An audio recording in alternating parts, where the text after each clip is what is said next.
Hello everybody, this is the Goofs and Fox coming at you with a match here in the modified Dijeh, and this is going to be a basic match on Arctic base, 600 cost, and yep, decided to do this match here because the modified Dijeh did recently get buffed in the June 2023 unit adjustments, only to be recently announced that it is going to get a nerf. And yeah, that was pretty quick there for this suit going on here, but yeah, figured I'd kind of cover what we have here, what the buffs was before this suit does see its nerfs, because yeah, they might have a bit of reason to nerf this suit, and it's going to be specifically one new weapon that this suit got that seems like it's been the problem area going on here, but let's jump right into it here. So, modified Dijeh is a 600 to 650 cost raid, and if you've seen my old previous video about this suit, yeah, you know I think it's a really good suit, and really fun suit too. Kind of plays almost a bit more like a general than a raid, especially with the way it used to be, because back then it only had 2 melee swings for each of its weapons, and just its overall style feels a bit more oriented to be more of a general that kind of just helps out on the front line.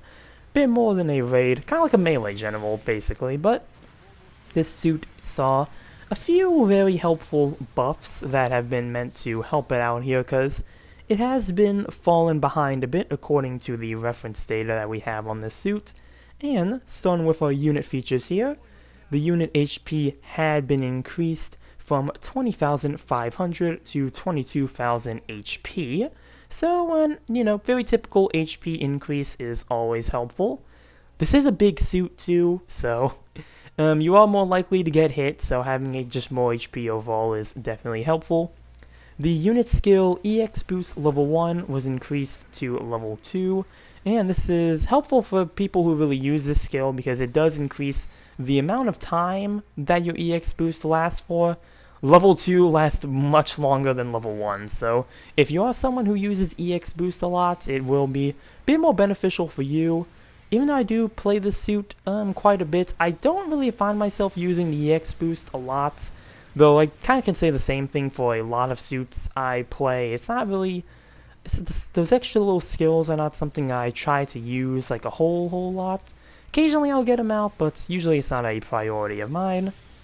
Let's see, the unit skill melee combat control combo controller level 1 was increased to level 2, and yep, what this does is that this switched your 2 melee swings to have 3 melee swings on both of your weapons. So basically you have typical raid melee going on here. And these next 2 buffs are for specifically the level 2 variant, and that is the range attack boost was increased from 24 to 30, and the melee boost was increased from 53 to 58, so level 2 saw an overall increase to its range and melee capabilities there, which, yeah, level 2 I think it's definitely a bit more helpful, especially since we've had a few more additions to, the 650 scene over the time, so having this suit be able to do a bit more damage is definitely helpful.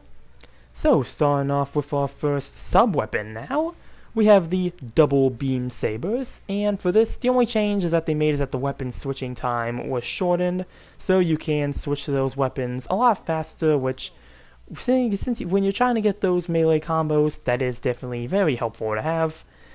Pretty simple change, not really too much I can say about it.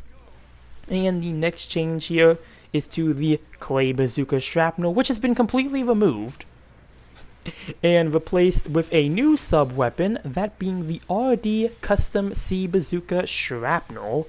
And this is an entirely new sub-weapon for the suit here, and it just completely replaced the old Shrapnel Bazooka, which I think the old one was just a straight rip of the regular Dijehs. Well, this one gets its own unique variant, and just gonna say that this new clay bazooka has been very powerful and just very good to use. And, well, you might be wondering why that is if you haven't seen any video about this already. There's already a few videos about this, so you might already know why this weapon is so good. And, well, starting off with the first thing about this weapon is that compared to the original bazooka, the power was increased from 80 to 150 per pellet, so you're already doing more range damage, so that's already a pretty good sign. But the next change here was that the range was increased from 150 to 300. So the range on what's essentially a shotgun, which can go through pretty much anything, has been doubled. The range. Which I actually really like this, because at 600 you have things like the Violent Isolod, and I guess even the Violent Custom as well, but you also have the Atlas Gundam, and yeah, Atlas Gundams are just so annoying to fight. So having a weapon like this that can just shut them down and knock them out of the sky is definitely a very nice pro going on for this suit, and I can see why, you know, like, I don't know if that was their intention completely to make this weapon, like, you know, maybe like, oh, you know, we'll increase the range of it so it can be a bit more of a counter for the Atlas Gundam. I don't know if that was the intention. It may have been, but yes, it's not helpful just against the Atlas, but against pretty much anything else, and it doesn't even have to be just a flying suit as well. Like, let's say this, what is it, that Angelo Zulu over there. Actually, let's look at this Hayakushiki. Yeah, I'm gonna get a stun, even though not that many of my pellets actually managed to hit them, so very efficient stunning tool, and I think this has been the problem area for why they're going to nerf this suit. So I think if they are going to nerf this, which they already said they are, so when they nerf this, I'm assuming this weapon here is probably going to be the main priority. Don't know if they'll touch anything else. It might just be this, and not sure what they will do with it. I hope they don't touch the range, because I really like that range.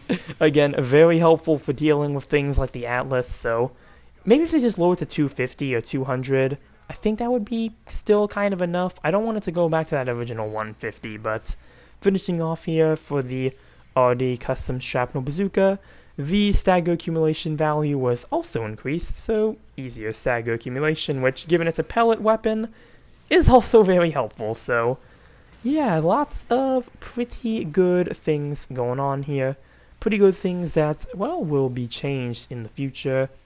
Whether that's for better or for worse is yet to be seen, but even though it doesn't really matter much now, I do think that this buff is very helpful indeed. And, like, very, very helpful. Again, that shrapnel bazooka is just, oh, that thing is so much fun to use.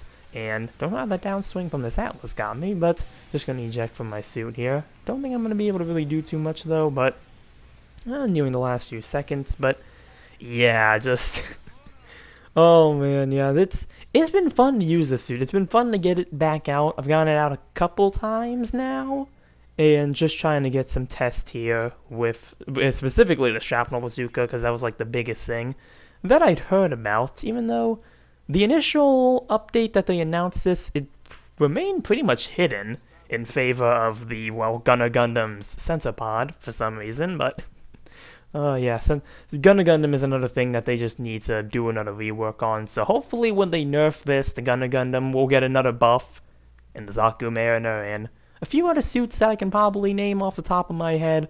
Hopefully, you know, some more suits get some much needed changes. But with that, that's going to do it for this video here. Comment down below what you think about the buffed Rick Dijeh, modified Rick Dijeh in its current state, and what you think about it getting nerfed as well, because, yeah, this did not last too long for this suit, so yeah, it's going to be interesting to see what they actually do to change this for their proposed nerfs. Remember to also like and subscribe if you enjoyed the video. And with that, I will see you all in the next one. Later.